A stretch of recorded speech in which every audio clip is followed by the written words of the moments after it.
seal it, but they would drink together. They would come together. They would have some wine together. Basically, that was sealing that covenant. Because you got to remember, at the Passover, right, Yahushua had his disciples, okay, drink of what? The wine symbolizing his blood. You remember? That was their contract like he was making. So we would do the same thing. We would do the same thing when we went to marry a wife. You go over there, you say, hey, we're going to make this contract. I'm going to espouse my daughter to your son. Then we would drink. That drink would symbolize the pact. So Yahushua did it with the disciples, okay? When they ate the unleavened bread was symbolized of what? The bread, the wine was his blood, what was the bread? His body. His body. That's it, Con. That's right. Okay. So that was a covenant between them two that was established. Okay. Now at that particular time, you basically consider like pre-married or whatever. Okay. You know, what did Yahushua say? Do this in remembrance of him until he basically returned. Get that in Matthew 26. Matthew 26 and 28. 26 and 28. 26 and 28. Come.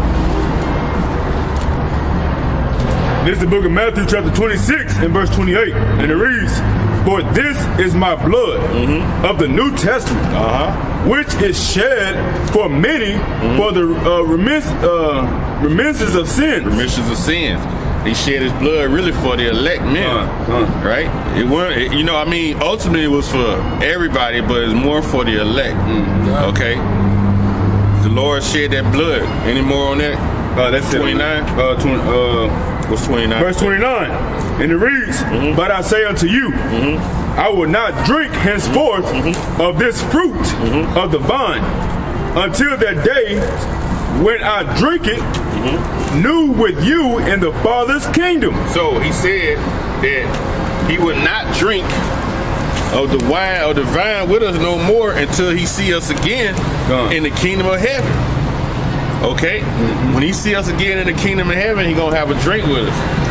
Man, you gotta remember the Rothschild them been storing up wine for 1,500 years. This wine so old, man, that's gonna be that, hey, Yahushua gonna have that first pick. But he'll be able to do whatever he wants. Because he already, in John, the 2nd chapter, he did what did he do right there? Turn that water into cum. Boom. So and then the guest host say, man, you got the good wine, baby. You drinking this?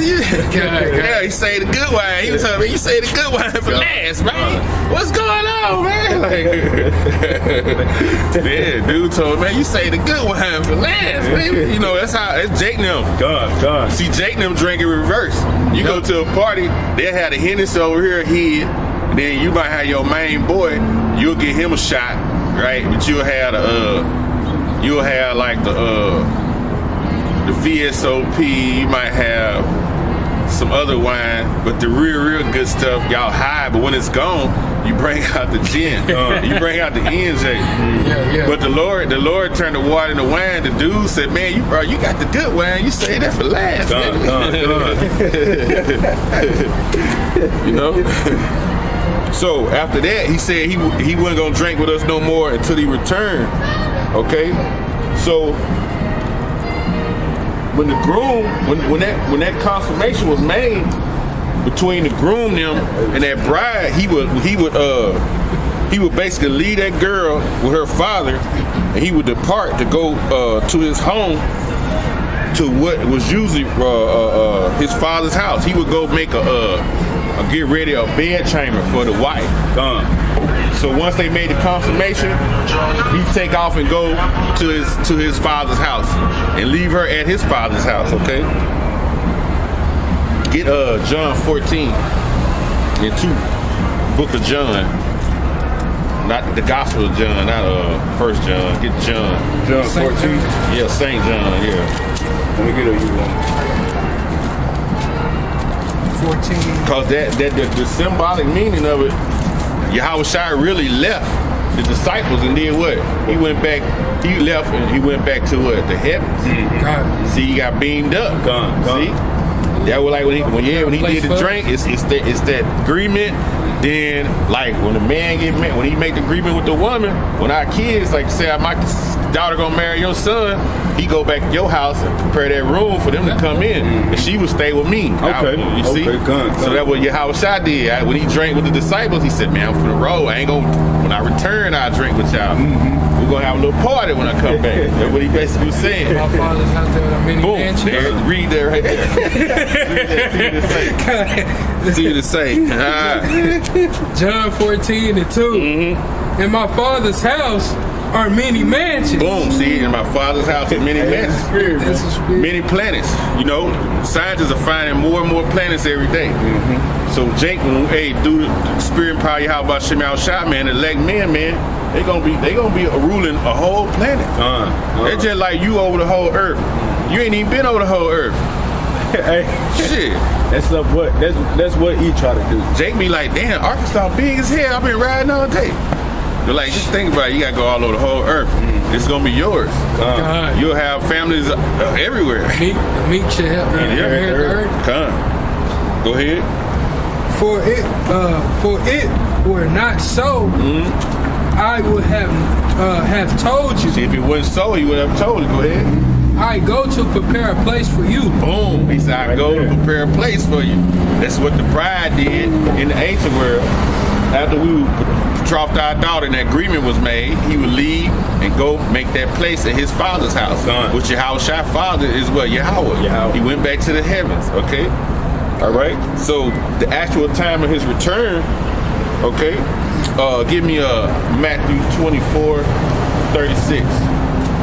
Okay, the actual time of his return was up on who? The Heavenly Father. Okay, it was up on the Father. The actual time of the bride, when it was time, the Father was like, "Son, go get your wife." So the Heavenly Father Yahweh is gonna tell Yahweh Shai the same thing. Now, do Yahweh Shai know when he coming back? Do you know when he coming back? Yeah, he don't read that. What you got? This is the book of Matthew chapter 24, verse 36. And it reads, but of that day an hour knoweth no man. See, the hour knoweth no man. Go ahead. No, not the angels of heaven. Not even the angels. Go ahead. But my Father only. Only the Father knows when he gonna send the Son back to receive his bride. Hands going to the Lord. My thoughts are not your thoughts. That's it. So that's how it is when we got married. The father be like, okay, son, time to go get your wife. Right? Get ready to be married to her. All right? So it says basically while the groom was away preparing her the groom was away, the bride prepared herself basically for the marriage. See, she prepared herself. Okay, kept herself clean, pure. You know, learned about what that husband probably gonna like. You know, learn how to be a wife. That's what we do while we wait on him. We study the scriptures. We learn. We study to build our character. Okay, to build our faith foundation. Build our foundation, our faith. Okay, more of our character, being patient, being temperate, okay, and all that, man. Okay, hey, and you know you gotta wait, you know, because when she join with the man, then she gonna become a marriage to that man, and her life gonna be a little better.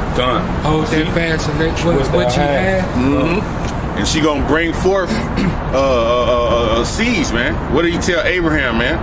It's gonna be your generation is gonna be vast. Even when he come back, right? We're gonna be a spouse of him. Then we're gonna take wives and we're gonna have kids, and we're gonna populate this whole world, man, with Israelites, man. They say I will make a man more precious than fine gold. That's what it gonna be, right? And it says, basically, the woman would keep herself veiled up. Okay, she would keep herself veiled. Okay, not showing her face. Okay, she's not supposed to know basically what this guy's wife looked like. Okay, and we being veiled, so to speak, but we right in their face, being veiled with the scriptures, okay, in this word. Because sometimes people come by here, man, they don't even notice us here. Or they see us here, and then they'll see us outside of this platform, and they walk right by you. They don't even know who you are, you know. But like yeah, the woman stay veiled up. Like them three women right there, they really supposed to have their head covered. Like the 3 women got in that car, everybody head uncovered. Them two women right there. Like they doing what's that in the Middle East? In the Middle East. Yo, that's how they supposed to be. That lets you know that they're not adhering to the scripts, man. Okay. That means when you see her doing that means she belonged, when she was veiled up, she basically belonged to another, was set apart, and she was bought for a price. So when you see us out here with these scriptures, right, in these garments on, screaming Yahweh Shem Yahushua, glorifying his name, that's us being set apart, being holy, set apart, okay? We was bought with a price, and we should continue with it.